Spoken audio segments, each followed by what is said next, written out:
अरहत क्या है और कौन बन सकता है, आओ जाने। बौद्ध धम्म दर्शन में दो शब्द हैं, अरहत और अरहंत। अरहत संस्कृत भाषा का शब्द है और अरहंत पाली प्राकृत भाषा का शब्द है। दोनों शब्दों का अर्थ है निर्वाण प्राप्त करना, अर्थात जन्म मरण से मुक्ति। अब प्रश्न उत्पन्न होता है कि अरहत पद कौन प्राप्त कर सकता है, भिक्षु या भिक्षुनी, उपासक या उपासिका। अरहंत वो व्यक्ति होता है जिसने चार आर्य सत्यों को पूरी तरह समझ लिया है, अष्टांगिक मार्ग का पालन कर सभी आश्रमों, क्लेशों, इच्छाओं का अंत कर दिया है और निर्वाण को प्राप्त कर लिया है। बौद्ध धर्म दर्शन के अनुसार कोई भी व्यक्ति, चाहे वो स्त्री हो या पुरुष, गृहस्थ हो या भिक्षु, यदि वो पूरी तरह श्रद्धा, समझ और साधना से धम्म का पालन करे तो अरहंत बन सकता है।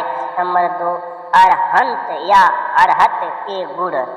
पाली ग्रंथ में अरहंत के 10 प्रमुख गुण बताए गए हैं। नंबर 1, खीना सबो, सभी आश्रमों, क्लेशों का अंत कर चुका है। नंबर 2, वितरागो, राग आसक्ति से मुक्त। नंबर 3, वित देशो, द्वेष से रहित। नंबर 4, विमोहो, मोह या अज्ञान का नाश कर चुका। नंबर 5, असंखरतेन निब्बान धातुना पत्तो, असंस्कारित निर्वाण को प्राप्त कर चुका। नंबर 6, अनुपादानं, किसी भी प्रकार की तृष्णा या आसक्ति नहीं। नंबर 7, नत्ति पुनर्भवो, पुनर्जन्म का चक्र समाप्त। नंबर 8, सच्च ज्ञानदर्शी, चार आर्य सत्यों का प्रत्यक्ष ज्ञान। नंबर 9, अनवज्य चरितो, निर्दोष आचरण। नंबर 10, पारिशुद्ध शीलो, शुद्ध आचरण व शील का पालन।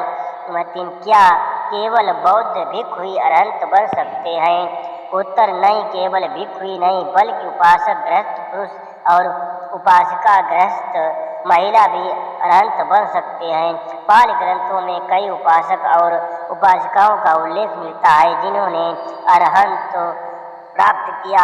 आओ उनकी जानकारी प्राप्त करें। नंबर 4, बुद्ध काल में जो उपासक और उपासिका अरहंत बने उनके कुछ प्रसिद्ध उदाहरण इस प्रकार से हैं।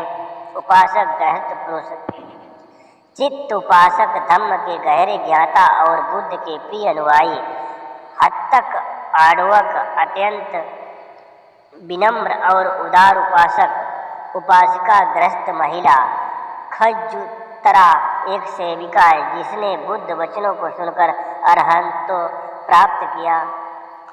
विशाखा, महान दात्री, बुद्ध की प्रमुख उपासिका मानी जाती है। कुछ ग्रंथों में उन्हें सोतापन्न तक बताया गया है, अरहंत नहीं। नंद माता उपासिका, एक अन्य महिला जिन्होंने गृहस्थ जीवन में रहते हुए अरहंत प्राप्त किया। संक्षेप में निष्कर्ष, कोई भी व्यक्ति जो बौद्ध धम्म का सच्चे मन से पालन करे वो अरहंत बन सकता है, चाहे वो भिक्षु हो, उपासक हो या उपासिका। तथागत बुद्ध काल में कई गृहस्थ अनुयायियों ने भी उच्च अवस्था अरहंतत्व प्राप्त की थी। नमो बुद्धाय। जय भीम। जय प्रबुद्ध भारत।